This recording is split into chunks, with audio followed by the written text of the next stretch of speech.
Hello नमस्कार दोस्तों, good evening. मैं हरी सिंह बाजिया आप सब लोगों का स्वागत करता हूं आपके अपने official YouTube channel result group पर। दोस्तों, आज की जो क्लास होने वाली है वो अपनी ऑपरेटिंग सिस्टम की होने वाली है और ऑपरेटिंग सिस्टम का ये आज का पार्ट थर्ड है। पार्ट थर्ड की हम बात करें, इससे पहले हमने दो पार्ट देखे और दोनों पार्ट्स में हमने बात की है कुछ थ्योरी के क्वेश्चन और कुछ हमने देखे इसके ऑब्जेक्टिव क्वेश्चन। दोनों का कॉम्बिनेशन हमने काम में लिया है। पहले हमने थ्योरी देखी है कि ऑपरेटिंग सिस्टम क्या होता है, ऑपरेटिंग सिस्टम के जो बेसिक फंक्शंस होते हैं वो क्या होते हैं, किस तरीके से वो काम करते हैं, किसी भी फंक्शन को परफॉर्म करने के लिए क्या क्या जरूरी होता है, इन सब की बात की। आज के सेशन में हम बात करेंगे इससे रिलेटेड कुछ ऑब्जेक्टिव क्वेश्चन जो दोनों लैंग्वेज में होने वाले हैं, हिंदी में और इंग्लिश में। गुड इवनिंग सभी दोस्तों को। फटाफट से जुड़ जाए एक बार सारे के सारे दोस्त, ताकि सेशन को हम स्टार्ट करें फटाफट से। चलिए बेटा, ऑपरेटिंग सिस्टम की हम बात करें तो एक छोटी सी डेफिनेशन आपको बता देता हूं कि ऑपरेटिंग सिस्टम क्या होता है। ऑपरेटिंग सिस्टम का मेन काम ये होता है कि जो आपका कंप्यूटर सिस्टम होता है, कंप्यूटर सिस्टम और यूजर के बीच कम्युनिकेट कराने के लिए जो कंप्यूटर के हार्डवेयर है और जो यूजर है, इन दोनों के बीच इंटरफेस का काम करता है, दोनों को एक दूसरे से लिंक करने का काम करता है। वो काम जो होगा वो किसका होगा? ऑपरेटिंग सिस्टम का। ऑपरेटिंग सिस्टम की अगर फंक्शंस की बात करें तो हम बोल सकते हैं प्रोसेस मैनेजमेंट करता है, मेमोरी मैनेजमेंट करता है, सिक्योरिटी भी अवेलेबल करवाता है, स्पेस मैनेजमेंट करता है, रिसोर्स मैनेजमेंट करता है। ये सारे के सारे मेन फंक्शंस में काउंट किए जाते हैं ऑपरेटिंग सिस्टम। आपको जैसा कि मैंने पहले भी बताया, ऑपरेटिंग सिस्टम के बिना कंप्यूटर का कोई भी एग्जिस्टेंस नहीं होता है। आपके कंप्यूटर सिस्टम में अगर ऑपरेटिंग सिस्टम नहीं है तो सबसे पहला बात तो यह है कि बेटा वो स्टार्ट ही नहीं हो पाएगा। और अगर कंप्यूटर सिस्टम आपका स्टार्ट नहीं हो पा रहा है तो क्या आप उस पर कोई फंक्शन परफॉर्म कर सकते हो, कोई भी काम उस पर कर सकते हो? नहीं, बिल्कुल नहीं कर सकते, क्योंकि उसके लिए ऑपरेटिंग सिस्टम का होना कंपलसरी है। और उससे भी ज्यादा कंपलसरी है कंप्यूटर सिस्टम का स्टार्ट होना। और कंप्यूटर सिस्टम तो स्टार्ट तब होगा जब ऑपरेटिंग सिस्टम होगा। तो चलिए आज के सेशन में देखते हैं क्या खास होने वाला है आज के सेशन में। सेशन को स्टार्ट करने से पहले आपके लिए एक छोटी सी इंफॉर्मेशन यह है कि आपको आज की क्लास और आज की क्लास से पहले की जितनी भी अपनी लाइव क्लासेज हुई है उन सब की पीडीएफ फाइल से ही है। जैसा यहां पर आपको पढ़ाया जा रहा है, जैसे हर एक क्वेश्चन का सॉल्यूशन बताया जा रहा है और सॉल्यूशन के साथ साथ जो एक्स्ट्रा क्वेश्चंस आपको करवाए जा रहे हैं उन क्वेश्चंस का आपको पीडीएफ फाइल चाहिए तो आप हमारे टेलीग्राम चैनल को ज्वाइन कर सकते हो। टेलीग्राम चैनल जो है उसका लिंक आपको इस वीडियो के डिस्क्रिप्शन में नीचे भी मिल जाएगा और आप क्यूआर कोड को स्कैन करके भी आप हमारे टेलीग्राम चैनल को ज्वाइन कर सकते हो। टेलीग्राम चैनल पर आपको सभी सब्जेक्ट की पीडीएफ फाइल्स मिल जाएगी, हर इवेंट के बारे में इंफॉर्मेशन मिलेगी, करंट की जो जीके है उसकी फाइल्स भी आपको मिल जाएगी, हैंड रिटन नोट्स भी आपको मिल जाएंगे, कुछ इंपॉर्टेंट फैक्ट्स भी आपको मिलेंगे और एग्जाम से रिलेटेड जो भी इंफॉर्मेशन होगी related to admit card exam, ये सारे की सारी इंफॉर्मेशन भी आपको हमारे टेलीग्राम चैनल पर मिल जाएगी। तो चलिए दोस्तों स्टार्ट करते हैं आज का सेशन। और आज के सेशन में सबसे पहला क्वेश्चन आपकी कंप्यूटर स्क्रीन पर, और देखिए सबसे पहला क्वेश्चन ही क्या आया है बेटा। देखो क्वेश्चन को, ये बोल रहा है काउ स्टैंड्स फॉर COW। अब ये मत बोल देना कि सर काउ यानी गाय होती है, ना भाई ऐसा मत बोल देना, ऐसा बोल दिया तो गलत हो जाएगा। आपको बताना है कि what is the full form of cow, COW। Operating system में अगर इसकी फुल फॉर्म आपसे पूछी जाती है तो फुल फॉर्म क्या होगी? ये बोल रहा है compress of right memory, copy overwrite, compress overwrites and computer of word. तो आपको बताना है बेटा इसका आंसर क्या होने वाला है। COW की फुल फॉर्म आपको बतानी है। फटाफट से आंसर दो, जल्दी से आंसर दो। आंसर की बात करेंगे थोड़ी देर में, बट इससे पहले आपको आंसर देना है। सबसे पहला क्वेश्चन, काउ की फुल फॉर्म पूछी गई है, ऑप्शन आपकी स्क्रीन पर दिख रहे हैं आपको, बस आप आंसर दीजिए जल्दी से, क्या होगा इस क्वेश्चन का आंसर। और जब तक आंसर आप नहीं दोगे आपको पता नहीं चलेगा कि आपका राइट होगा या रॉन्ग होगा। सोचने से काम नहीं चलेगा, आंसर भी आपका आता रहना चाहिए। तो बेटा यहां पर देखो, अगर हम ऑपरेटिंग सिस्टम की बात करें,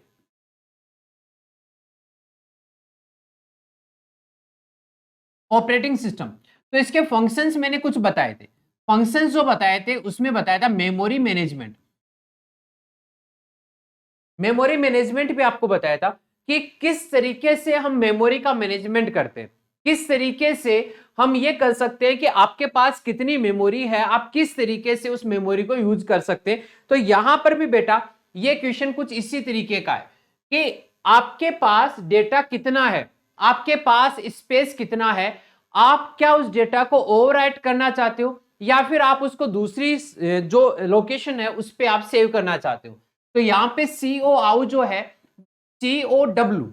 सीओ आउ नहीं बेटा, COW जो है, इसमें OW जो है वो ओवरराइट का मीनिंग ये हो गया कि बेटा मेरे पास पहले से कोई डेटा है, कोई फाइल है जो क्या की गई है, सेव की गई है। अगर मैं उसी को डिलीट करके या उसको रिप्लेस कर देता हूं दूसरी फाइल से तो वो होता है ओवरराइट। तो यहां पर ये बी ऑप्शन जो कॉपी ओवरराइट दे रखा है वही आपकी किसकी फुल फॉर्म हो जाएगी बेटा, COW। ये होगा कॉपी ओवरराइट। तो बी ऑप्शन जो होगा वो आपका बिल्कुल करेक्ट आंसर होगा, बिल्कुल राइट आंसर। चलिए बेटा सेकंड क्वेश्चन की तरफ चलते हैं। ये बोला which of the following statement is correct about virtual memory.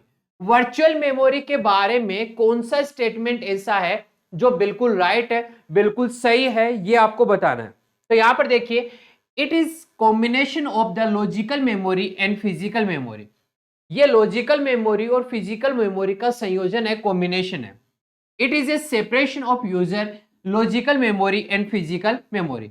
ये लॉजिकल मेमोरी और फिजिकल मेमोरी का सेपरेशन है। आपको बताना है कि कौन सा करेक्ट है। ये बोला it is virtual network memory and none of these. आपको बताना है इस क्वेश्चन का राइट आंसर कि वर्चुअल मेमोरी के बारे में कौन सी बात सही है। बेटा वर्चुअल मेमोरी क्या होती है, इस टाइप की मेमोरी जो रियल में एग्जिस्ट नहीं करती है बट वर्चुअली उसका एग्जिस्टेंस होता है, उसको बोलते हैं वर्चुअल मेमोरी। तो आपको बताना है कि वर्चुअल मेमोरी के बारे में यहां पर कौन सा ऐसा स्टेटमेंट है जो उसको बिल्कुल सही सही बता रहा है। पहले में बोला है combination of logical memory and physical. बेटा लॉजिकल मेमोरी होती है प्लस फिजिकल मेमोरी, इन दोनों मेमोरी का कॉम्बिनेशन। सेकंड बोल रखा है separation of user logical memory minus physical memory, ये बताना है। और थर्ड इसने बताया कि ये तो एक वर्चुअल नेटवर्क मेमोरी है, VNM है। तो आपको आंसर देना है, इसका आंसर क्या होगा। किसका आंसर आ रहा है जल्दी से बताइए, जल्दी बताओ क्या होगा। बेटा यहां पर वर्चुअल मेमोरी का मैंने बताया कि ये डिफरेंस करती है हमेशा, ये बताती है कि भाई रियल अलग है मैं अलग हूं, रियल अलग है मैं अलग हूं। तो यहां पर यही होगा कि it is the separation of user logical memory and physical memory. जो फिजिकल मेमोरी है और जो लॉजिकल मेमोरी है उनका जो सेपरेशन होता है उसके बीच में इसका एग्जिस्टेंस होता है। लॉजिकल मेमोरी जो लॉजिकली होगी और जो फिजिकल मेमोरी रियल में एग्जिस्ट करेगी, इन दोनों के बीच की जो इंटरमीडिएट होती है उसी को हम बोलते हैं बेटा वर्चुअल मेमोरी। पॉइंट आपको क्लियर है। तो ये वर्चुअल मेमोरी के बारे में जो राइट स्टेटमेंट ये होगा कि ये एक सेपरेशन है, इन दोनों को क्या करती है अलग, एक यहां पर लॉजिकल है यहां पर फिजिकल है और इन दोनों के बीच में बेटा यहां पर क्या आती है वर्चुअल मेमोरी होती है जो दोनों को एक दूसरे से क्या करती है अलग करती है, दोनों को एक साथ नहीं होने देती है, वो होती है आपकी वर्चुअल मेमोरी। चलिए एक और फुल फॉर्म से रिलेटेड क्वेश्चन आपकी कंप्यूटर स्क्रीन पर। क्वेश्चन क्या बोला गया, SSTF स्टैंड्स फॉर, यानी बेटा आपको बताना है SSTF की फुल फॉर्म जो होगी वो क्या होगी। ऑप्शन आपको दे रखे, shortest signal time first, shortest seek time first, system seek time first and system shortest time first. आपको बताना है इसका राइट आंसर क्या होगा। SSTF की फुल फॉर्म क्या होगी, जल्दी आंसर दो। चार ऑप्शन आपको दे रखे, फुल फॉर्म से रिलेटेड क्वेश्चन बेटा ये कंफर्म मान के चलिए कंप्यूटर एब्रीवेशन,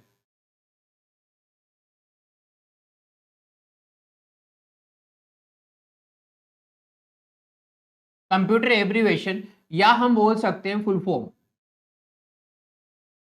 फुल फॉर्म से रिलेटेड इन दोनों से रिलेटेड जो क्वेश्चन है वो 2 से 3 आपकी यूपी पीसीएल के एग्जाम में आने वाले हैं, क्योंकि टोटल क्वेश्चन जो है वो आपके 50 है और बेटा चैप्टर आपके ज्यादा नहीं है, सिलेबस के अकॉर्डिंग आपके चैप्टर ज्यादा नहीं है।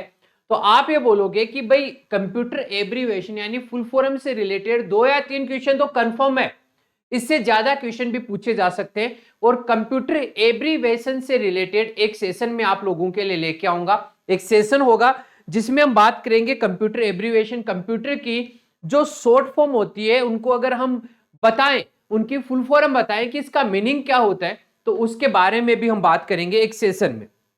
अभी हम बात करेंगे बेटा SSTF की, तो इसकी फुल फॉर्म क्या होगी। तो बेटा यहां पर SSTF की फुल फॉर्म जो होगी वो होगी shortest seek time first. SSTF, first S indicate shortest, second S seek, T indicate time and F indicate first. तो शॉर्टेस्ट सीक टाइम फर्स्ट जो होगा वो आपकी SSTF की फुल फॉर्म होगी। और बेटा कुछ इसी तरीके के फुल फॉर्म से रिलेटेड क्वेश्चन पूछे जाएंगे जिसके बारे में हम फर्स्ट टाइम सुन रहे, तो आपको जितने पॉसिबल हो सके सारे के सारे एब्रीविएशन के क्वेश्चंस देखने हैं। आपको ये नहीं देखना है कि ये क्वेश्चन पूछा जाएगा, ये तो नहीं पूछ सकता, इतना सिंपल क्वेश्चन है या फिर इतना हार्ड क्वेश्चन है। हर एक क्वेश्चन को एक बार नजर से निकालना जरूरी है, क्योंकि एग्जामिनर है किसी भी तरीके का आपको क्वेश्चन पुट कर सकता है। चलिए बेटा अगले क्वेश्चन की बात करें, क्वेश्चन नंबर 4।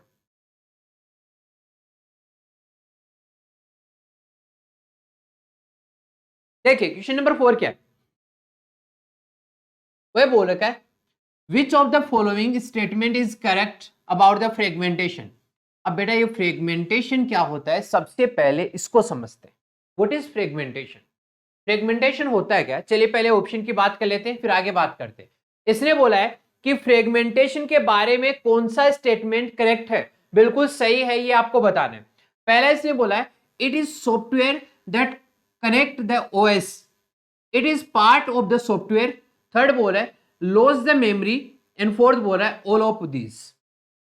बताना आपको कि कौन सा ऑप्शन इसका क्या होगा राइट आंसर, जल्दी से बताइए फटाफट से। आपको बताना है फ्रेगमेंटेशन के बारे में कौन सी बात सही है। अब बेटा फ्रेगमेंटेशन होता क्या है ये बताता हूं। फ्रेगमेंटेशन आपने देखा होगा कई बार, अपनी फाइल होती है, कोई फाइल होती है, इस फाइल का एक छोटा भाग यहां पर है, एक दूसरे फोल्डर में है, एक दूसरे ड्राइव में है, एक डेस्कटॉप पे पड़ी है, एक और कहीं पड़ी है। तो ये एक ही फाइल है लेकिन इसके अलग अलग पार्ट बन करके अपने कंप्यूटर सिस्टम में ये काफी सारी जगह पर क्या होती है, स्थित होती है, काफी सारी जगह पर ये रखी हुई होती है। तो बेटा ये वर्ड जो है फ्रेगमेंटेशन, ये उसी को बता रहा है। ये फ्रेगमेंटेशन वर्ड उसी के बारे में बता रहा है कि आपके पास एक फाइल है, उसकी काफी सारी कॉपीज बन रखी है या काफी सारे पार्ट बन रखे और वो पार्ट आपके कंप्यूटर सिस्टम के अलग अलग फोल्डर में, अलग अलग ड्राइव में स्थित किए गए, तो उसको हम क्या बोलते हैं, फ्रेगमेंटेशन बोलते हैं। अब पॉइंट देखिएगा कि इसमें से कौन सी बात सही है। It is software that connect the OS। बेटा ये सॉफ्टवेयर तो नहीं है, बिल्कुल गलत बात है ये। अगला बोल रखा है it is part of software, ये भी गलत बात है। तो यहां पर ऑल ऑफ दीज भी गलत हो जाएगा, तो बचा कौन सा, सी ऑप्शन। देखो कितना सिंपल तरीके से अपना आंसर आया कि लॉस द मेमोरी, मेमोरी का लॉस जो है वो ही होता है फ्रेगमेंटेशन। क्यों, अब मेमोरी का लॉस क्यों बेटा, क्योंकि एक ही फाइल अगर 10 जगह आप रख दोगे तो वो कोई ना कोई स्पेस तो कवर करेगी बेटा। एक बार सी ड्राइव में रख रहे हो, फिर डी में रख रहे हो, फिर ई में रख रहे हो, फिर एफ में रख रहे हो, तो हर ड्राइव में अगर रखोगे तो हर ड्राइव में वो कोई ना कोई स्पेस ऑक्यूपाई करेगी, और स्पेस ऑक्यूपाई करेगी तो मेमोरी का लॉस होगा। तो यहाँ पे सी ऑप्शन मेमोरी लॉस जो होगा वो आपका बिल्कुल राइट आंसर होगा, लॉस द मेमोरी। समझ में आ गया पॉइंट, ये क्लियर है। चलिए वेरी गुड, बहुत ही बढ़िया। अगले क्वेश्चन की तरफ देखो। अब मैं फोर्थ क्वेश्चन की बात करता हूं। फ्रेगमेंटेशन मैंने आपको बताया, फ्रेगमेंटेशन मैंने आपको बताया। अब ये फ्रेगमेंटेशन का अगर आपको मीनिंग पता होता, अगर आपको इसका मीनिंग पता होता तो आप बहुत ही आराम से इस क्वेश्चन को देखते, बहुत आराम से आप इसका आंसर दे सकते थे कि फ्रेगमेंटेशन अलग अलग कॉपी बना करके रखेगा। अब डिफ्रेगमेंटेशन करेंगे, इसका मतलब है जितनी भी कॉपीज है ना वो सारी की सारी एक जगह पर आ जाएगी, और जब एक जगह पर आ जाएगी तो आपको जो कॉपी चाहिए होती है, जो ओरिजिनल कॉपी है, उसको आप सेव रख लोगे और बाकी को क्या कर लोगे, डिलीट कर लोगे। तो आपके पास डिफ्रेगमेंटेशन में तो मेमोरी फ्री होती है, मेमोरी अपने पास बच जाती है, मेमोरी फ्री हो जाती है। लेकिन फ्रेगमेंटेशन में क्या होता है, अलग अलग टुकड़े बने होते हैं और वो अलग अलग जगह पर क्या होते हैं, स्टोर होते हैं।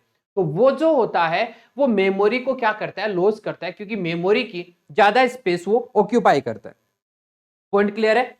तो यहां पर आराम से आप समझ सकते हो कि फ्रेगमेंटेशन का मीनिंग जो होगा वो क्या होगा। चलिए बेटा नेक्स्ट क्वेश्चन की बात करते हैं, क्वेश्चन नंबर 5। ये देखिए काफी सारे ऑपरेटिंग सिस्टम के बारे में आपको बताया गया है, कौन कौन से ऑपरेटिंग सिस्टम होते हैं इनके बारे में बताया।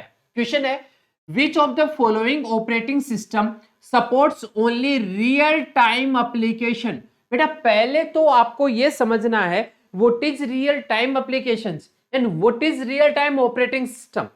बेटा ये समझना है, जब ये समझ आएगा तभी आप इस क्वेश्चन का आंसर बहुत ही आराम से दे सकते हो। ऑप्शन दे रखे batch operating system, B option distributed operating system, C option real time operating system और D option network operating system. यहां पर बेटा जो ओएस वर्ड दे रखा है वो किसको बता रहा है, ऑपरेटिंग सिस्टम को। पहले के सेशन में मैंने आपको बताया।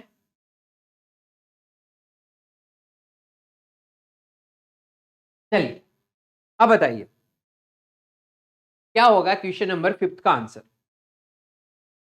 जल्दी से बताइए कौन सा है जो रियल टाइम एप्लीकेशन, ऐसा कौन सा ऑपरेटिंग सिस्टम है जो रियल टाइम एप्लीकेशंस को क्या करता है बेटा, सपोर्ट करता है।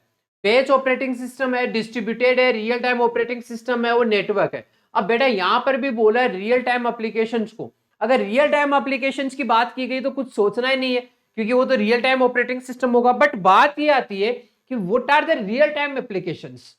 रियल टाइम एप्लीकेशन कौन सी होती है? रियल टाइम एप्लीकेशंस उनको बोलते हैं जो एक सही टाइम पर, एग्जैक्ट टाइम पर अपने हर एक फंक्शंस को परफॉर्म करे, वो एप्लीकेशंस होती है रियल टाइम एप्लीकेशंस। जैसे कोई सैटेलाइट आपको लॉन्च करनी है बेटा, सैटेलाइट जब लॉन्च की जाती है तो सैटेलाइट लॉन्चिंग में हर एक चीज का पॉइंट बाय पॉइंट यानी सेकंड के 1000वें हिस्से का भी हिसाब होता है। वहां पर यह देखा जाता है कि इस टाइम पर इसको लॉन्च करना है, इस टाइम पर इसका ये वाला पार्ट अलग होगा, इतनी डिस्टेंस कवर करने के बाद ये टाइम ये वाला पार्ट इसका क्या होगा, अलग होगा। तो ये सारे की सारी चीजें होती है वो होती है रियल टाइम एप्लीकेशंस पे आधारित। और रियल टाइम एप्लीकेशंस जो है वो आपकी बेटा रियल टाइम ऑपरेटिंग सिस्टम ही परफॉर्म कर पाता है। जो मौसम की भविष्यवाणी की जाती है, ठीक है, एस्ट्रोलॉजी से रिलेटेड, ये सारे की सारी चीजें जो होती है, वेदर फोरकास्टिंग है, ये सारे की सारी चीजें आपकी रियल टाइम एप्लीकेशंस में काउंट की जाती है। और इनको परफॉर्म करने के लिए आपके पास रियल टाइम ऑपरेटिंग सिस्टम होना चाहिए। एक इस तरीके का ऑपरेटिंग सिस्टम, एक इस तरीके का ऑपरेटिंग सिस्टम जो रियल टाइम पर अपने फंक्शंस को, अपने काम को पूरा कर देता है, उसको हम बोलते हैं रियल टाइम ऑपरेटिंग सिस्टम। बेटा समझ में आ गया? या फिर बोल सकते हैं कि एक इस प्रकार का ऑपरेटिंग सिस्टम, एक इस प्रकार का ऑपरेटिंग सिस्टम जो रियल टाइम एप्लीकेशंस को सपोर्ट करता है, रियल टाइम एप्लीकेशंस को सपोर्ट करता है, उसको हम क्या बोलेंगे, real time operating system. Point clear है बेटा? ये पॉइंट क्लियर है? समझ में आया कि नहीं आया कि ऑपरेटिंग सिस्टम तो होता है बेटा, लेकिन सर ये क्या हो गया, real time operating system, base processing operating system, distributed operating system, ये क्या हो गया, नेटवर्क ऑपरेटिंग सिस्टम। तो इन सब के बारे में भी मैं बताऊंगा। सारी थ्योरी की क्लासेस जो होगी उसके बारे में ये सारे के सारे ऑपरेटिंग सिस्टम वहां पर देखने वाले। तो जो थ्योरी की क्लासेस अपनी हो चुकी है उनको एक बार देखिएगा, डिटेल से पढ़िएगा इन सारे के सारे ऑपरेटिंग सिस्टम के बारे में। ओके बेटा, नेक्स्ट क्वेश्चन की बात करते हैं। नेक्स्ट क्वेश्चन देखिएगा, नेक्स्ट क्वेश्चन आपका क्या बोल रखा है, ये देखिए बड़ा ही प्यारा क्वेश्चन है। Which of the following is a single user operating system. आपसे बोला गया है कि कौन सा ऐसा सिस्टम है जो सिंगल यूजर ऑपरेटिंग सिस्टम है। अरे बेटा बहुत ही आराम से बता सकते हो, सिंगल यूजर ऑपरेटिंग सिस्टम। एक होता है बेटा multi user operating,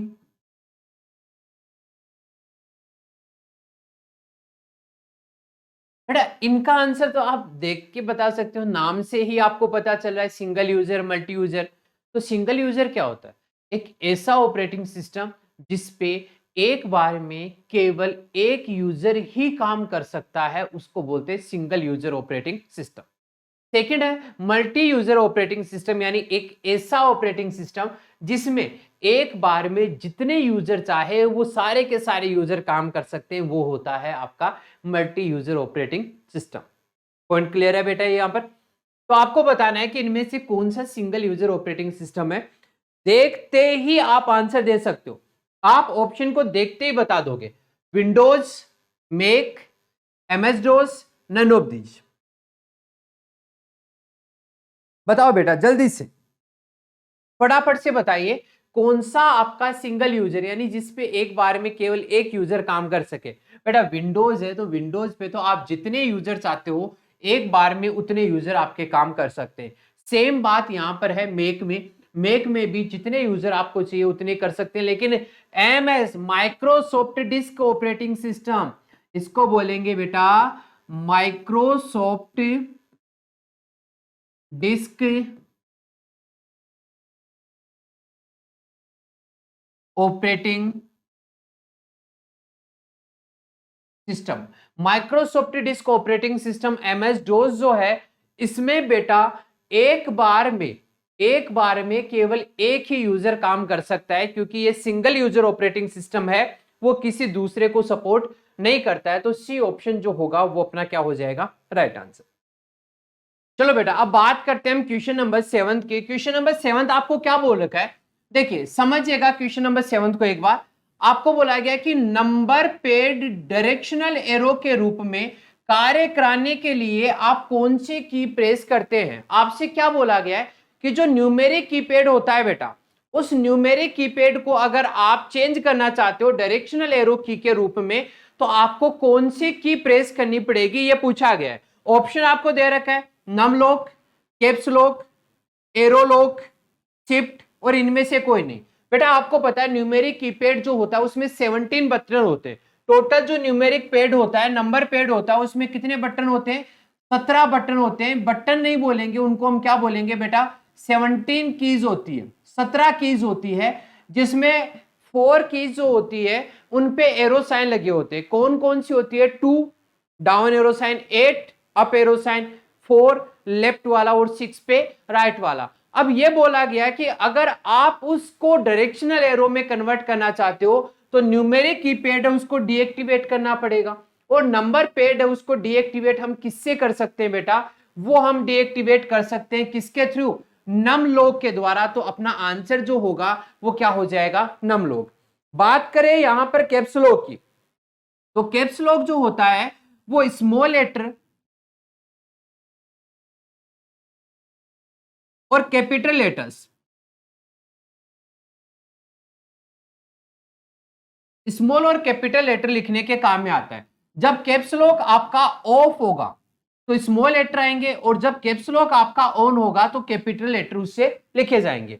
arrow lock होगा नहीं, शिफ्ट अपना काम आएगा नहीं, तो आंसर क्या हो जाएगा बेटा इसमें, नम लॉक जो होगा वो आपका बिल्कुल राइट आंसर हो जाएगा। बात आपको समझ में आ गई होगी। चलिए बात करते हैं अगले क्वेश्चन की, क्वेश्चन नंबर 8। क्वेश्चन नंबर 8 क्या बोल रखा है, यह बोल रखा है कि निम्न में से कौन उच्च गुणवत्ता वाली आउटपुट प्रदान करता है। कौन सा ऐसा है जो आपको हाई क्वालिटी आउटपुट प्रदान करेगा, उसका रिजल्ट के रूप में दिखाएगा। आउटपुट जो प्रदान करता है बेटा वो कौन सी डिवाइसेज करती है, आउटपुट डिवाइसेज करती है। तो सबसे पहली बात तो यह है कि इन केस अगर आपको ऑप्शन में दिख जाए कोई इनपुट डिवाइस तो उसको तो क्या कर दोगे, कैंसिल। पहले बात करते हैं ऑप्शंस की, impact printer, non impact printer, plotter, A व बी दोनों, और नॉन प्लॉटर्स। बेटा आप समझना, प्रिंटर जो होता है वो आपको प्रिंट करके देता है, और प्लॉटर जो होता है वो भी प्रिंट करके देता है। प्लॉटर जो होता है वो बड़े ग्राफिक्स आपको प्रिंट करके देगा, और बड़े ग्राफिक्स होंगे तो उनकी क्वालिटी भी क्या होनी चाहिए, अच्छी होनी चाहिए।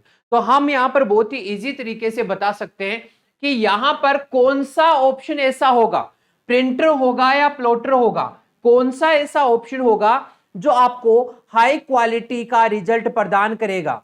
हाई क्वालिटी का रिजल्ट जो प्रदान करेगा वही अपना क्या हो जाएगा बेटा, यहां पर राइट आंसर हो जाएगा। बेटा वही अपना क्या होगा, राइट आंसर। अब इंपैक्ट प्रिंटर की बात करें तो इम्पैक्ट प्रिंटर में भी बहुत सारे टाइप होते हैं, जैसे लाइन प्रिंटर होता है, कैरेक्टर प्रिंटर होता है। लाइन प्रिंटर कौन सा होता है? लाइन प्रिंटर बोल सकते हैं जो एक बार में एक लाइन प्रिंट करता है, वो कौन सा होता है? लाइन प्रिंटर होता है। बात करें हम कैरेक्टर प्रिंटर की,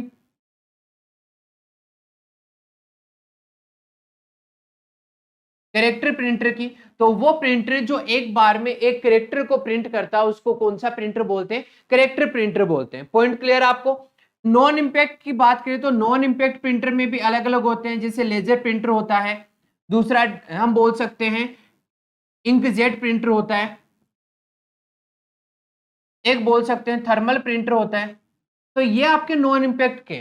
बट बेटा यहां पर ये पूछा गया है कि हाई क्वालिटी का जो आउटपुट प्रदान करेगा, उच्च गुणवत्ता वाला जो आउटपुट प्रदान करेगा, वो आपके पास कौन सा होगा।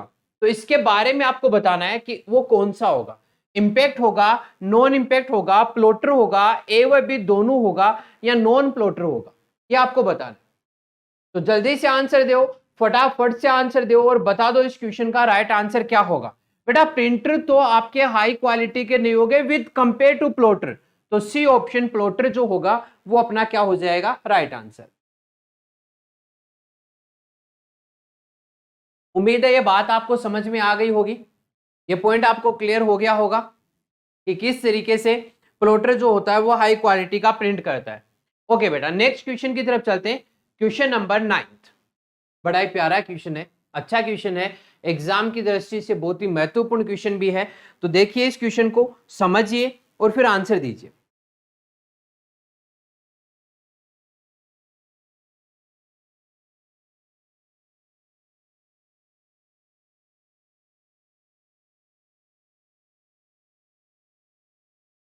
बताओ बेटा, क्वेश्चन बोल रखा है कंप्यूटर की कीबोर्ड में, कंप्यूटर कीबोर्ड में एफ, यानी ये बोलते हैं एफ और फंक्शन, ऐप से प्रयोग होने वाली फंक्शन बटनों की संख्या कितनी होती है। बेटा ये मीन्स ये बोलना चाह रहा है कि कीबोर्ड जो होता है, कंप्यूटर का जो कीबोर्ड होता है, उसमें ऐप से शुरू होने वाले, ऐप से शुरू होने वाले यानी फंक्शन कीज जो होती है उनकी संख्या कितनी होती है, ये आपसे पूछा है। फर्स्ट ऑप्शन बोल रखा है 9, second option 10, third option 11, fourth option 12 और फिफ्थ ऑप्शन दे रखा है 20। बात करें अगर बेटा फंक्शन कीज की, फंक्शन कीज, तो फंक्शन कीज जो होती है वो क्या होती है? इनको जब प्रेस किया जाता है तो किसी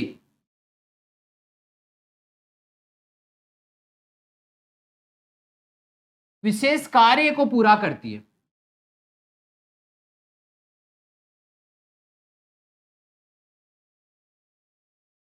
किसी विशेष कार्य को पूरा करती है। सेकंड, फंक्शन कीज जो होती है वो आपके कीबोर्ड में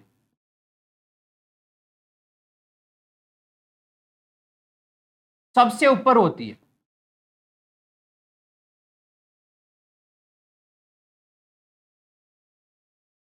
सबसे टॉप पर जो कीज होती है वो होती है फंक्शन कीज। अगले पॉइंट की अगर हम बात करें तो अगले पॉइंट में हम बोल सकते हैं कि फंक्शन कीज को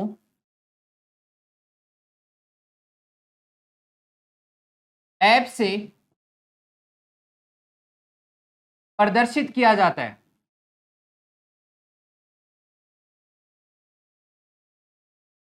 फंक्शन कीज जो होती है उसको किससे प्रदर्शित किया जाता है? एफ से। और ये स्टार्ट जो होती है वो F1 से होती है, F1 से स्टार्ट होकर के ये कीबोर्ड में चलती है F12 तक। ये फंक्शन कीज के बारे में कुछ बेसिक इंफॉर्मेशन हो गई। तो अब यहाँ पर क्वेश्चन में आपसे क्या पूछा गया है कि जो कीबोर्ड होता है आपका उसमें एफ यानी फंक्शन कीज जो होती है उनकी संख्या कितनी होती है, इसके बारे में पूछा गया।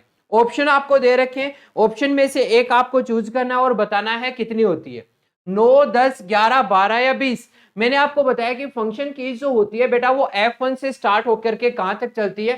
F12 तक चलती है। अगर F12 तक चलेगी तो इसमें जो फंक्शन कीज की संख्या होगी वो भी कितनी हो जाएगी? 12। 12 फंक्शन कीज होती है और ये किसी विशिष्ट कार्य को संपादित करने के लिए, किसी विशेष फंक्शन को पूरा करने के लिए प्रयुक्त की जाती है। बेटा जैसे आप किसी भी फंक्शन की को प्रेस करोगे वो एक स्पेसिफिक टास्क, एक स्पेसिफिक वर्क को कंप्लीट कर देगी। बात मेरी समझ में आई आपको? ठीक है।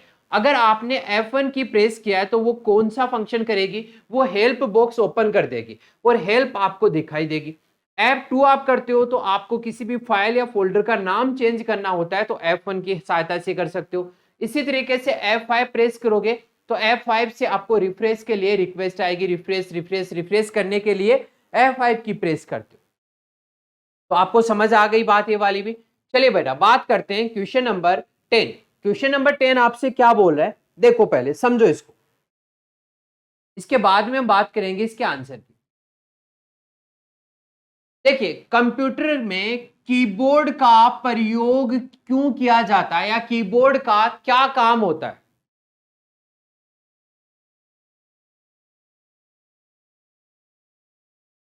जल्दी बताइए।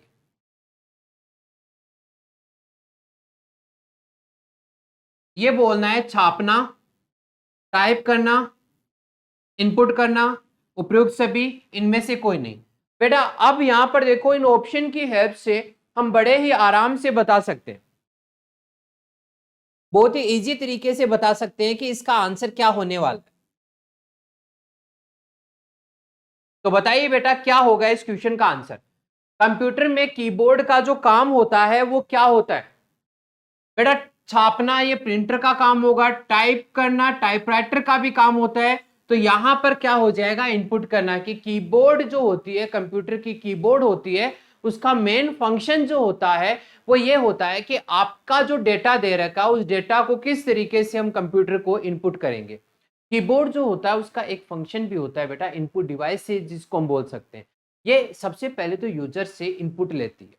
अब उस इनपुट को सीधा का सीधा कंप्यूटर के पास नहीं भेज सकती बेटा, उसमें थोड़ा सा चेंज आपको करना पड़ता है। तो चेंज क्या करते हैं हम, हमारे पास जो डेटा आया है बेटा, उस डेटा को हम किसके पास में सेंड करते हैं? हम उसको सेंड करते हैं किसके पास में, जल्दी बताओ किसके पास में सेंड करेंगे? हम उसको सेंड करेंगे अपने कंप्यूटर सिस्टम के पास। बट कंप्यूटर सिस्टम के पास सेंड करने से पहले उसको कंप्यूटर के समझने वाली भाषा में कन्वर्ट करने की जरूरत पड़ती है, क्योंकि कंप्यूटर कभी भी अपने द्वारा लिखी हुई भाषा को नहीं समझता, वो तो केवल मशीनी लैंग्वेज को समझता है जो कंप्यूटर को समझ में आती है। तो जो इनपुट डिवाइस होती है उसका मेन काम यही होता है कि यूजर से डेटा लिया, डेटा को फिर कंप्यूटर के समझने वाली भाषा में कन्वर्ट किया और कन्वर्ट करने के बाद उसको सेंड कर दिया किसके पास, कीबोर्ड के, सॉरी, सीपीयू के पास सेंड कर दिया। और सीपीयू उसके ऊपर जो भी फंक्शन होंगे उस फंक्शन को क्या कर देगा, परफॉर्म कर देगा। क्वेश्चन नंबर 11 देखिएगा। क्वेश्चन नंबर 11 क्या बोल रखा है, अधिकांश प्रोडक्ट्स पर प्रिंटेड लाइनों के पैटर्न को क्या कहा जाता है? जो अपने पास प्रोडक्ट होते हैं बेटा, जैसे आप शॉपिंग मॉल में जाते हो, शॉपिंग मॉल से कोई भी चीज आपने परचेज की है, कोई भी प्रोडक्ट आपने परचेज किया, तो आपने देखा होगा उस पर छोटी बड़ी लाइंस होती है। जो लाइनों का पैटर्न होता है, इस तरीके की लाइंस होती है, इस तरीके की जो लाइंस होती है, ये लाइंस जो होती है, लाइनों का जो पैटर्न होता है, इस पैटर्न को हम क्या बोलते हैं?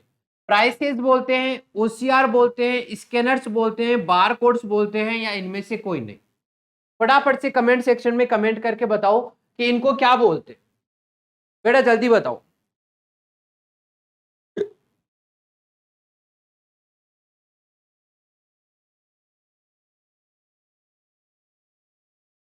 जल्दी से कमेंट सेक्शन में कमेंट करके बताओ क्या बोलेंगे इनको, और इनको स्कैन करने वाले डिवाइस को क्या बोलते हैं।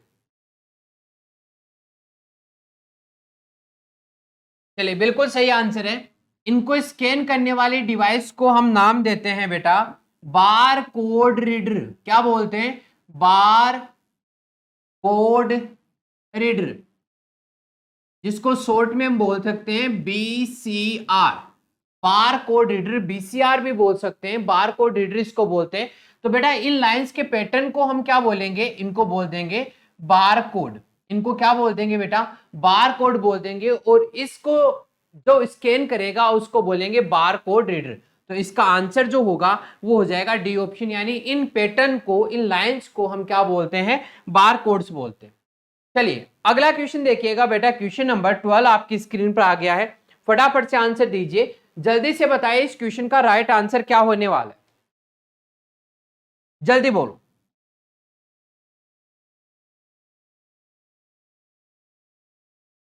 जल्दी बोलो भाई, फटाफट से आंसर आना चाहिए, जल्दी से आंसर आना चाहिए सबका।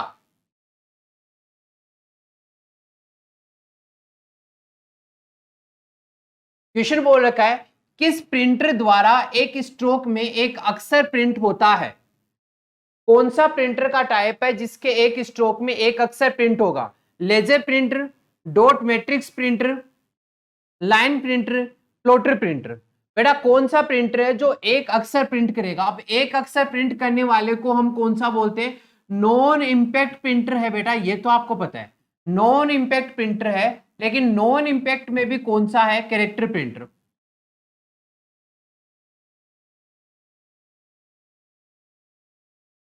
अब आपको बताना है इनमें से कौन सा। लाइन प्रिंटर हो नहीं सकता, प्लॉटर आपका हो नहीं सकता, लेजर प्रिंटर इंपैक्ट का पार्ट है, तो बच गया कौन सा बेटा? B option. देखो कितने इजी तरीके से आपने इस क्वेश्चन का आंसर दिया है। बी ऑप्शन आपका क्या होने वाला है? राइट आंसर, बिल्कुल राइट आंसर है B option. Dot matrix printer जो होता है वो आपका एक स्ट्रोक में केवल और केवल एक ही लेटर को क्या करेगा? प्रिंट करेगा। चलिए अगले क्वेश्चन की बात करें, क्वेश्चन नंबर 13। बोल रखा किसी विशिष्ट कार्य को करने के लिए कौन सी कुंजी दूसरी कुंजी के साथ कॉम्बिनेशन के रूप में प्रयुक्त की जाती है। यानी बेटा यहां पर आपसे पूछा गया कॉम्बिनेशन कीज के बारे में, कौन सी की होती है जिसको कॉम्बिनेशन की बोलते हैं। ऑप्शन आपके पास दे रखे हैं, प्यारे प्यारे option. Function, space bar, alter, control, इनमें से कोई नहीं।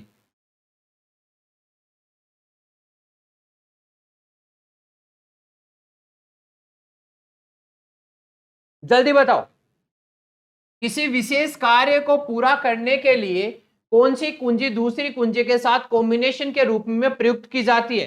फंक्शन होता है, स्पेस बार होता है, अल्टर होता है, कंट्रोल होता है, या इनमें से कोई नहीं। जल्दी बताओ बेटा, क्या इस क्वेश्चन का राइट आंसर होगा? कॉम्बिनेशन की कौन सी होती है बेटा जो किसी दूसरी की के साथ में मिलकर के अपना फंक्शन पूरा करती है? एक होती है कंट्रोल की, एक होती है अल्टर की, और एक होती है शिफ्ट की। इनको हम बोलते हैं कॉम्बिनेशन की। अब कौन से ऑप्शन में दे रखा है बेटा? डी ऑप्शन में। डी ऑप्शन में भी दे रखा है अल्टर की, अल्टरनेट की बोलते हैं, तो कंट्रोल की जो होगा उसको हम बोलेंगे कॉम्बिनेशन की। तो अपना आंसर जो होगा वो कौन सा हो जाएगा? D option. उम्मीद है ये बात आपको समझ में आ गई होगी, सभी को अच्छे से क्लियर हो गई होगी कि किस तरीके से इसको हमने माना है कॉम्बिनेशन की। क्वेश्चन नंबर 14 आज की क्लास का सेकेंड लास्ट क्वेश्चन। ओसीआर का पूरा रूप क्या है? What is the full form of OCR?